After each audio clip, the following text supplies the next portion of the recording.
This is episode number 16 of the Expert Table Tennis Podcast. My name is Ben Larcombe, and on today's show I'm joined by England's Tintin Ho. Tintin is the hot prospect for the future of English table tennis. She's only 17 years old and she is already highly ranked in Europe. She is currently number 9 on the European junior list with a season to go, so we can expect big things from her. She's also picked up a whole load of titles at national championships, going back from when she was in the under 10s and the under 11s all the way up to this year in 2015. She walked away with the under 21 women's title. She also won the women's doubles and she won the mixed doubles with Sam Walker. So she's doing really well, getting great results, continuing to improve, and I thought I would get her on the show to find out a little bit more about what her life has been like. She's been playing table tennis already for 12 years. She started at the age of 5, quite a young age, so she's done loads and loads of table tennis. Her dad was a very high level player, so I want to hear a bit more about that, and also to find out what she's got in store for her in the next few years as she tries to balance playing table tennis at such a high level with also continuing to study and go to school and potentially even go to university after that. So great to have Tintin on the show. If you are in that kind of age bracket of the teenage years where you're having to do school and table tennis at the same time, I think Tintin is a brilliant example of how to make that work. So I really hope you enjoy the interview. Let's get into it with Tintin Ho. Joining me on the show today is Tintin Ho. Hi, Tintin. Hello. Hi. Great to have you on the show. How are you doing? Yeah, good, thanks. Now, you've had a super busy summer, haven't you? You've been all over the place. Yeah, I had Europeans first, and then I went to Hong Kong and China. So how long were you in Hong Kong and China for? About a month. And I was in China for 3 weeks, and Hong Kong for about a week, or maybe a bit more. And before that, you had your GCSEs as well. You're just finishing year 11. Yeah. How did they go? Yeah, they weren't good. They went better than I thought they would go. Because I got 10 A stars and 1 A, but the A in the subject you couldn't get A star, so I'm pretty happy with that. Wow, so that is literally the top mark that you could have got. Yeah, I was really surprised because I didn't think they went as well as I thought. How did you manage all of the revision with the Europeans kind of coming up as well? Because it was not the best timing, was it? Yeah, it wasn't, but I had an injury earlier this year, so that kind of forced me to take a break, which then I used that time to revise a bit, so it kind of worked out quite well. And then after I could focus on, about 2 weeks before, I could focus on training for the Europeans. So I did have a bit more time than normal, which was good. Okay, so you managed to juggle the two. Yeah. And then when you went to China, was that pretty much straight after the Europeans, or did you have a bit of a break? Yeah, it was about a week after. And then I had a few days in Hong Kong and then 3 weeks in China. And was that just a social visit, or were you playing much table tennis out there? Yeah, for Hong Kong, it's just to see family. And in China, it was training. So how did that go? Yeah, it went quite well, I thought. I was really happy because I could play 6 hours a day, whereas before, recovering from my injury, I could only play about 1 or 2, and then I had to rest. So, yeah, I was really happy there. So it's good to be back. Yeah. Well, yeah. Except now I've sprained my ankle, so I have to take a bit of a rest again. Oh, but, really? Yeah. Was that is that the injury that you had before, or is this something different? No, something different. It was just from, like, a careless trip. And then I rolled over my ankle, so, yeah. So not table tennis related? No. You just tripped over? Well, yeah, I was running, we were playing a few games with my cousins, and then I kind of I landed on my foot a bit weirdly, so, yeah. Oh, that's annoying. Yeah, really annoying. You think you'll be back relatively soon, though? Yeah, I hope in about a week or 2 weeks, I hope. So now you're back at school, are you? Yeah. Are you still at the same school you were at before? Yeah. What school is that? City of London School for Girls. Okay, so you're doing, is it A-levels? Yeah, A-levels, or AS now, so. Yeah. Which subjects are you going for? Maths, economics, biology and chemistry. Right, so you're going for tough ones. Yeah, I guess so, but I like sciences, so. Cool, so you'll be there for 2 years, will you then, studying for your A-levels? Yeah, and then, I'll do my A-levels and then maybe take a gap year for table tennis and see how that goes, or, I don't know, really, what I'll do. Okay, so you're thinking of maybe having a year of full-time table tennis once you finish with school? Yeah, because I would like to see how I would do just training full time. So Mm. yeah. Yeah, because at the moment, I don't know what it's like for other people your age that you end up competing against, but are many of them still in school full-time, or are some of them already training full-time table tennis, kind of the other junior girls playing internationally? Yeah, I think the girl who's number one in Europe, who's from Romania, I think she is going to school, from what I've heard. But I think there are a few people who are either going to sports schools or just training full time in places like the Warner Academy. So I'm not entirely sure. Yeah, it's probably slightly because you're just at a standard school, aren't you? Yeah, because I think in other countries they have more sports schools or sports schools based for table tennis, like Dusseldorf in Germany. So I think they can train and go to school like at the same time. Whereas here, you've just got to kind of make do with the standard schools. Yeah, exactly. Is the school quite supportive? Because I assume that you end up missing quite a lot of general lessons and stuff for tournaments and. Yeah, they're really supportive.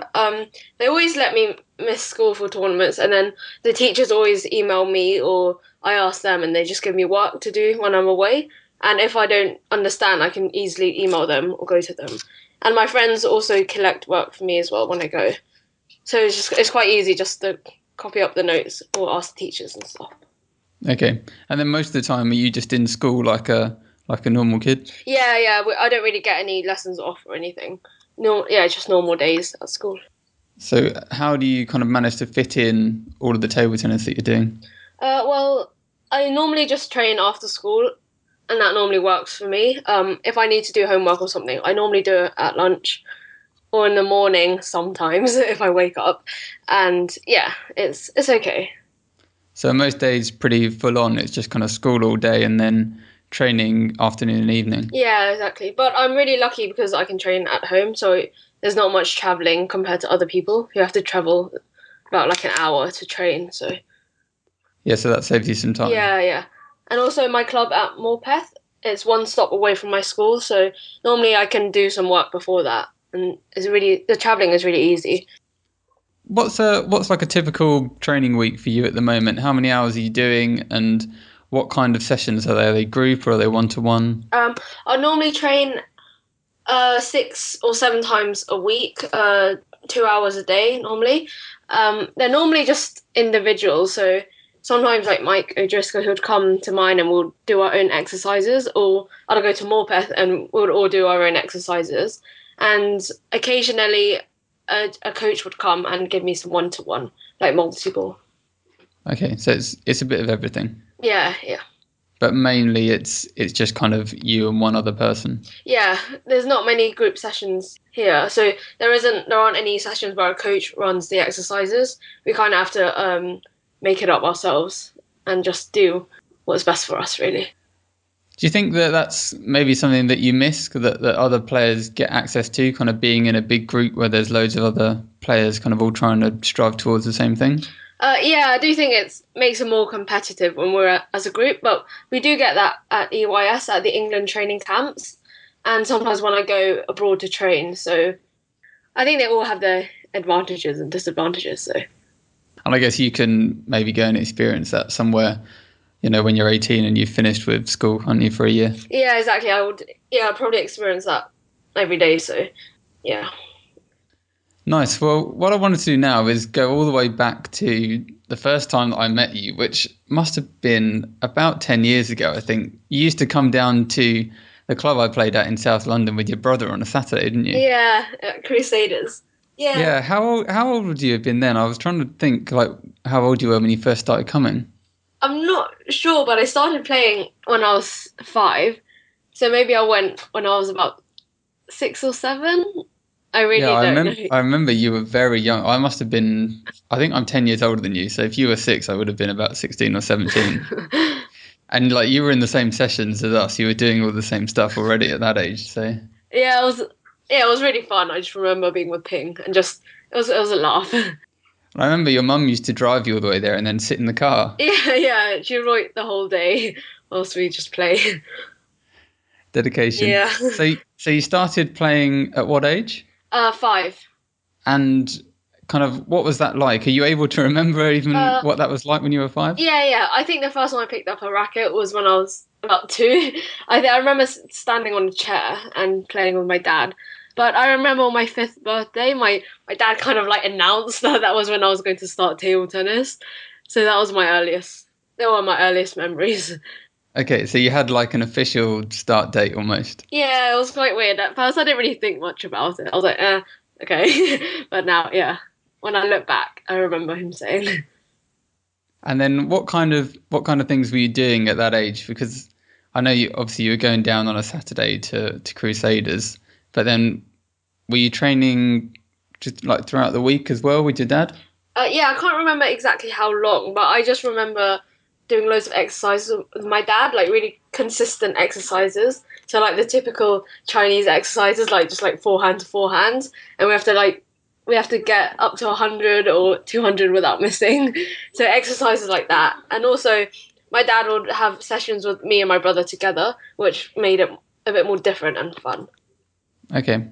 And your dad played at quite a high level himself, didn't he? Yeah, he was an international level for Hong Kong, and he had loads of trophies and stuff in the shelf.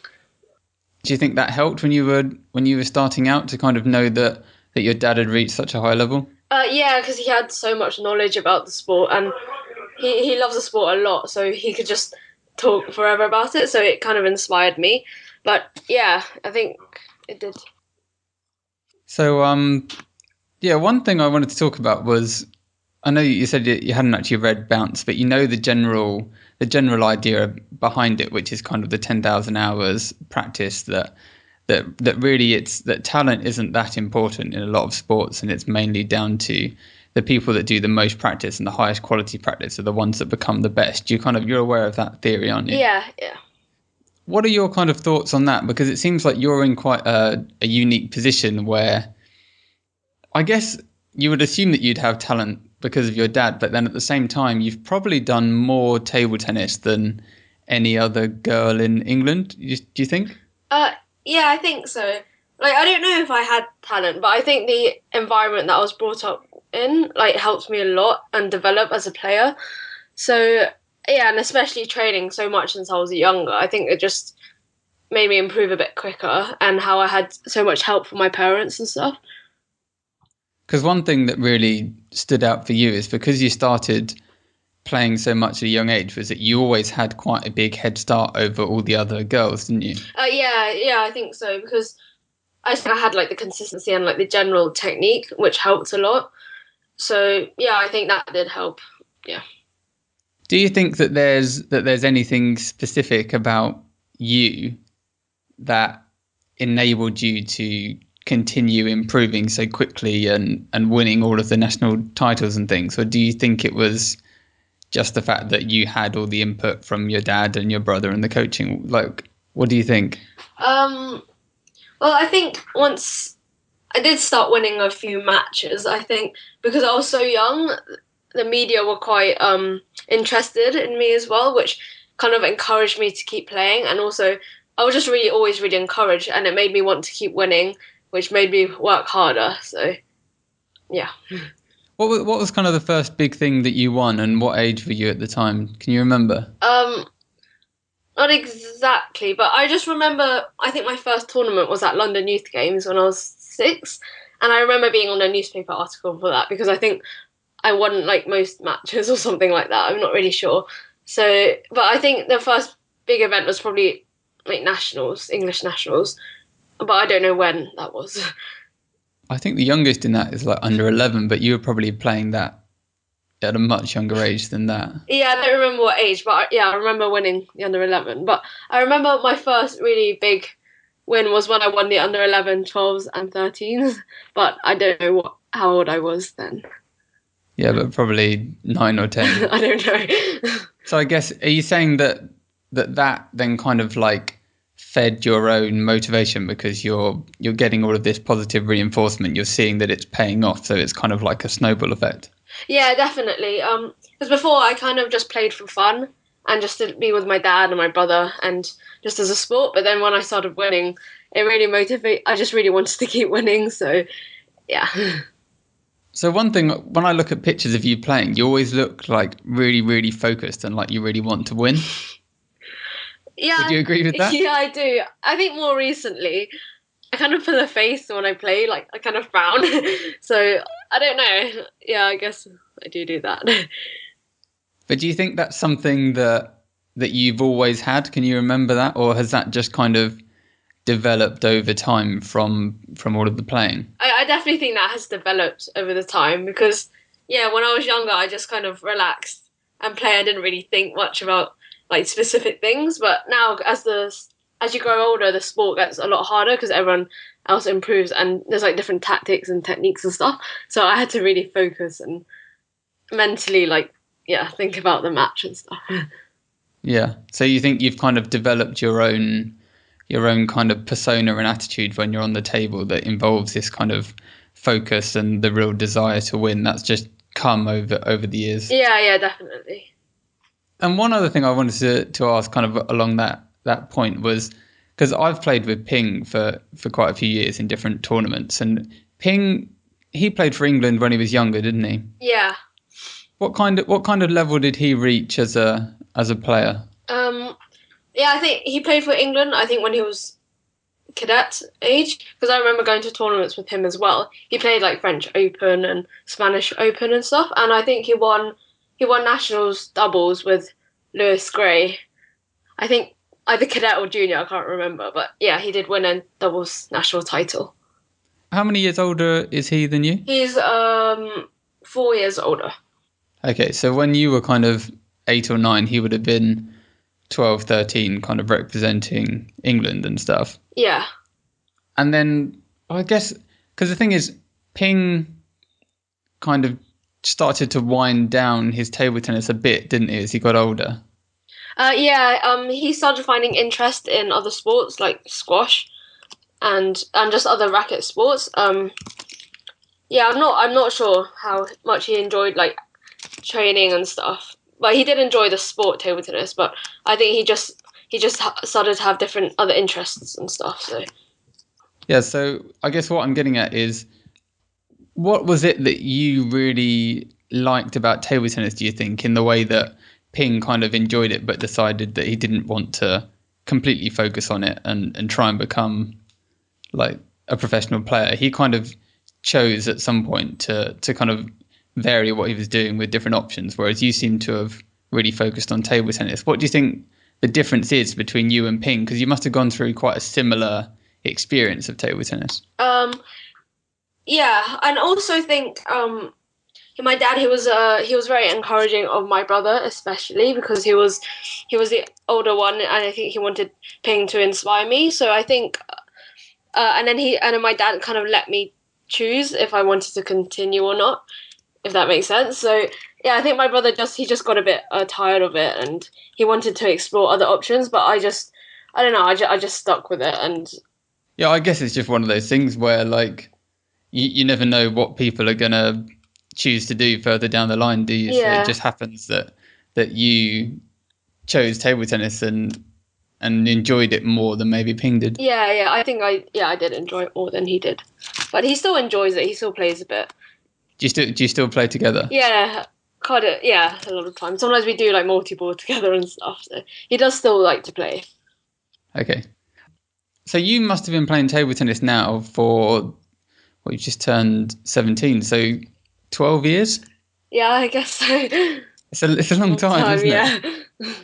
Were there any times where you thought about giving up, where you thought maybe you just had enough? Because if you're looking around at other people at school that have got kind of more normal lives where they're able to just kind of have a lot of free time, have you ever kind of looked at it and thought, oh, like I've had enough of this, I just want to stop? Yeah, there was one time I think I was a lot younger. I think I was in primary school. I'm not sure how old, maybe like 9 or 10. Okay. Yeah, and yeah, just I think that was one day and my dad told me off, and then I just got really upset, and I was like, I don't want to play, and then I said that I wanted to be with my friends and do what they did, because there was one time Yeah. where I was going to see my really close friend I haven't seen for ages, and then I was invited to an English youth development squad for under 15, and I was the youngest there, so I was quite scared going there as well. And I was thinking that I wanted to see my friends instead. But then I don't know. I think my dad encouraged me, and he just said, just like try to play a bit longer and see if you'll enjoy it. And I'm really glad I stuck. I didn't quit. But Yeah. nowadays I don't really think about quitting at all. Yeah, like you're past that stage Yeah, now. You've like definitely. Yeah, fully bought into. yeah. Was it that your dad that did a lot of the coaching at the beginning? Yeah, and as we got older, he did ask other coaches to come and coaches. There were more Chinese coaches around at that time, so he asked them to come and help us. But yeah, mainly he coached us when we were younger. Because that can be quite a tricky dynamic, can't it, when you've got your parent coaching you and they've got to kind of fulfill both roles. Yeah, I do think it must have been hard, especially my dad, because every time a parent tells you to do something, your kind of instinct is to not do it when you're younger. So I think that's what happened quite a lot. But he was like determined, and he still managed to, yeah, He was quite a good coach. yeah, he was good. Does he coach anyone else apart from you and Ping, or was it just like you two? Well, no, he had a club in Moberly, and he coached some family friends, and also in schools and stuff. He did coach them, and he did a few one-to-one sessions. But nowadays he has like an over 60s club in London, so he kind of coaches it for fun. Okay, so he's still coaching even a bit now. Yeah, because he really enjoys it, and he plays a lot now with his friends as well. Okay, that's cool. I was going to ask, for players that are listening or parents that are kind of in that situation where the parent, either the mum or the dad, is kind of knows a bit about table tennis and is kind of involved in the coaching of the younger player. Do you have any advice for either the players or the parents on ways to kind of make that work? Because there have been some kind of like instances that we hear of where, like, you know, kids they've had big falling outs with parents and it's just gone completely wrong. But yours seems to have worked out. So do you have anything to share that might help people in that situation? Yeah, for the players, I think the parents are generally trying to help you. So I think you should really listen to them and try your best to do what they think is best for you. But maybe if you don't think it's working, you can discuss with them, and I think they just remember that they are trying to help you. They're not trying to like annoy you or to try to get you angry or anything. So yeah. Any advice for parents that are involved in coaching their kids? I don't know, not really. I don't. You might have to ask my dad about that. Okay, maybe we'll ask your dad and Yeah. see what he says later on. Earlier on, I mentioned that you kind of had that big head start basically on all the other girls that are kind of your age, or even some of the girls that were older than you. You kind of started better than them and kind of pretty much like kept that going. So when you were 10, you were kind of winning the under 13 tournaments and stuff. Yeah. Have you found that difficult? Has that been nice, or have you felt like there's been lots of pressure because kind of everyone wants to beat Tintin? You're kind of the big one to beat. When I was younger, I didn't really think much about it. I just kind of played, and I wasn't worried at all because I think I was young. I was so young, so I didn't have much pressure at all because I was playing girls like a lot older than me. But I think I started to feel the pressure like in the last few years, competing mainly abroad, because I felt like I needed to really like do well because my ranking was quite high and stuff. And I was competing with girls the same age as well, so we were like in the same boat. But yeah, I think I've managed to handle that quite well. So yeah. Because you've had some good battles with Maria quite recently, haven't you? Yeah. I think we know each other's game really well because we did travel a lot with each other in the last few years, so we really got used to each other's game, which made it quite hard to play each other, I think. Did she start quite a lot later than you? Because I feel like there was a time where she wasn't around, and then suddenly she seemed to appear out of nowhere as the number 2. Yeah, I think she did. I think she was always around, but there was 1 year where she was number 2, I think, and then she beat me in the final, and then I think she has improved like a lot. but I'm not really sure how long she's been around. Okay. Now, you were recently out in China, weren't you, training with some groups over there? Yeah. Do you think that you would be a different player, better or worse, if you had grown up in more of that Chinese system, whereas instead of doing lots of one-to-one things where it's kind of Tintin is the center of what's going on, you'd been more just one player in a big system of players? How do you think that would have been different? I think it would have been a lot more difficult considering all the players in China.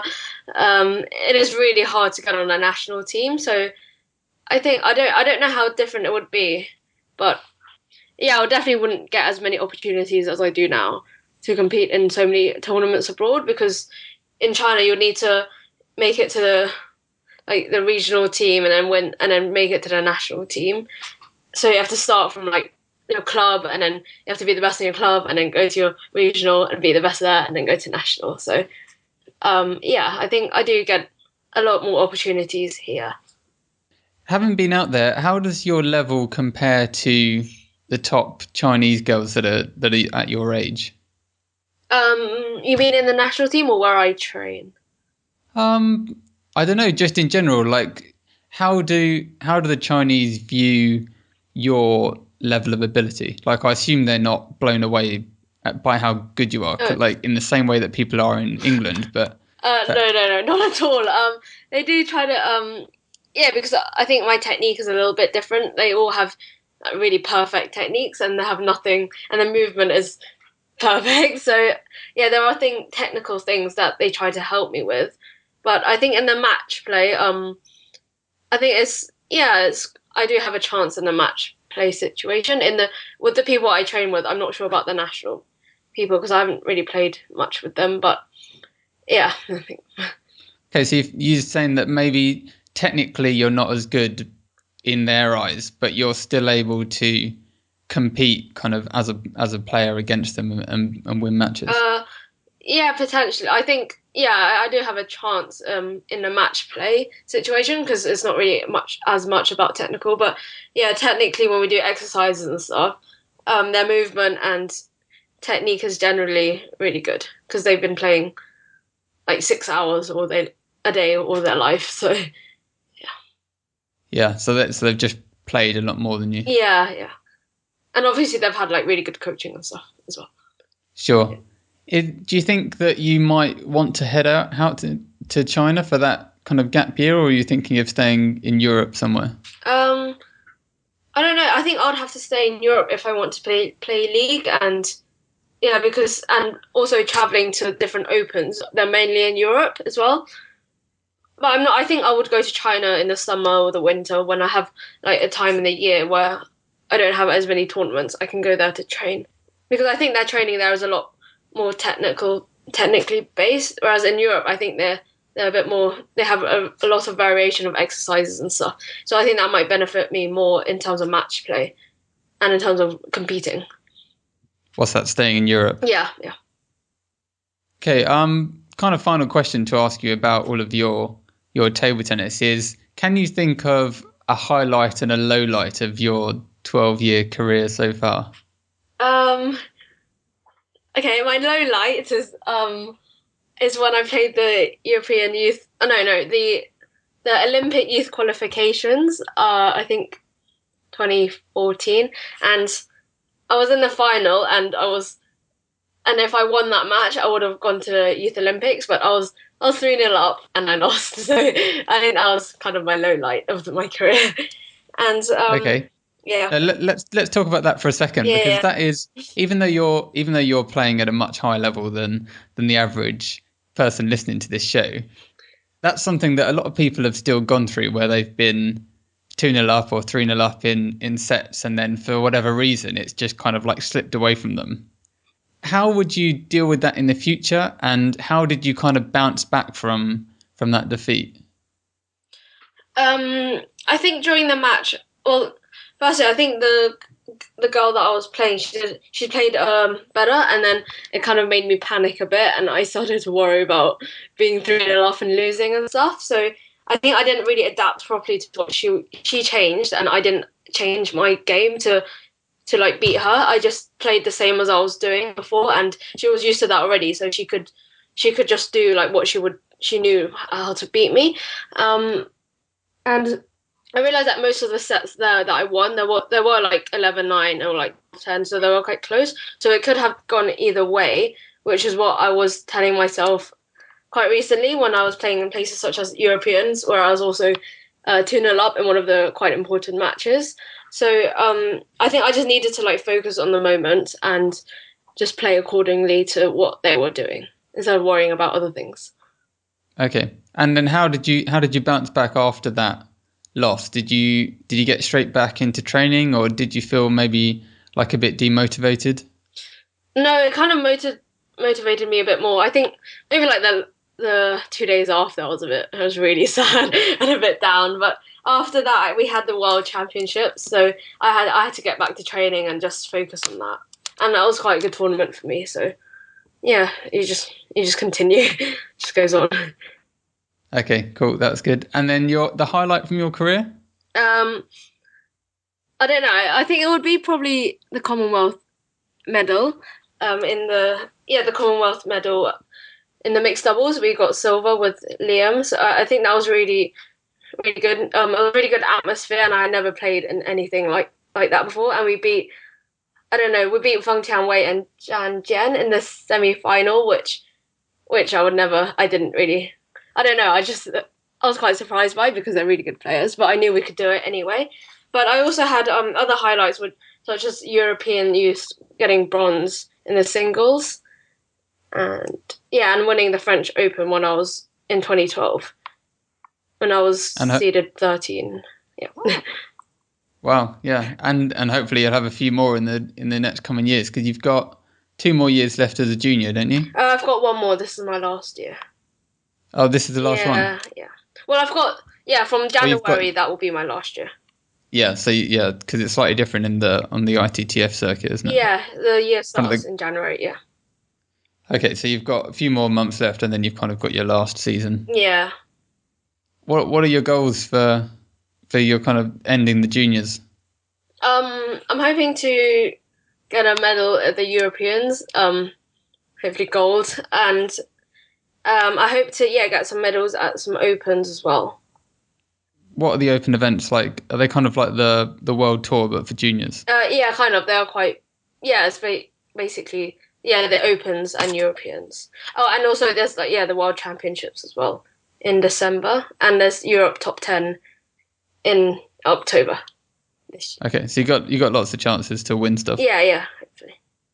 Cool. And the other thing I wanted to bring up, actually, that I almost forgot about was your win in the mixed doubles at the Nationals this year. Oh, yeah. Because I was watching that on the laptop. You were 10-2 down in the fourth, you and Sam Walker, and then you came back to win 10 points in a row and win it 12-10. Yeah, I don't really know what happened. I think we just kept on fighting, really, and we just didn't make any mistakes. I think before in that set we were probably making a few silly mistakes, but we just kind of relaxed and just took it 1 point at a time, and we just managed to win. That must have felt pretty good to win a set that everyone would have thought was long gone. Yeah, at the end I was really happy with it. And are you going to be playing again with Sam in the next one? Yeah, I think so. Cool.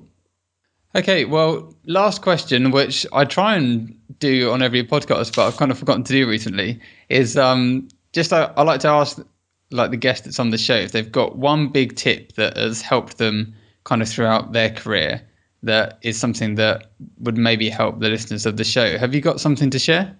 I think for me, personally, I think I need to stay positive and just really like commit to everything I do, because sometimes I tend to get a bit negative and like really critical. So I think it's good just to stay positive, and then it makes you enjoy it more as well, instead of worrying about little things that in the big picture doesn't actually matter that much, but it just seems like the biggest problem right now, but it's not actually. So I think just staying positive and focus on your ultimate goal.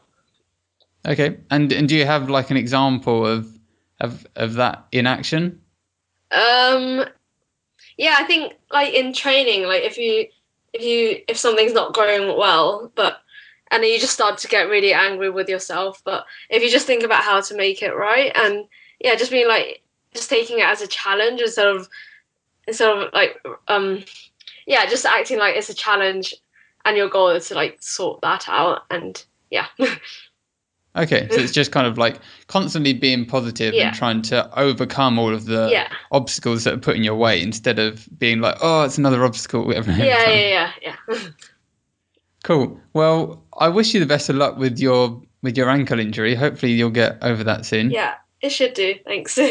When are you planning to get back to training? I don't know. I think this week I'm just doing some stretches and exercises for it now because I haven't been seeing a physio, so I have to like do my own research. But I think, yeah, I think after stretching it and when it feels a bit stronger, I can do some exercises, and after that I can start playing. So I plan to get back for like Sussex Four Star on the 20th, and then Europeans on the 22nd. So yeah, I'm hoping I'll be there like a week before that. So maybe on the 13th I'll start playing.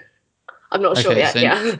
so basically in two weeks' time, you've got a couple of big events coming up. Yeah. So I really hope my ankle will be good for that. But then I don't want it to become weaker and having to and it being re-sprained or anything. So I think I have to be quite careful with that.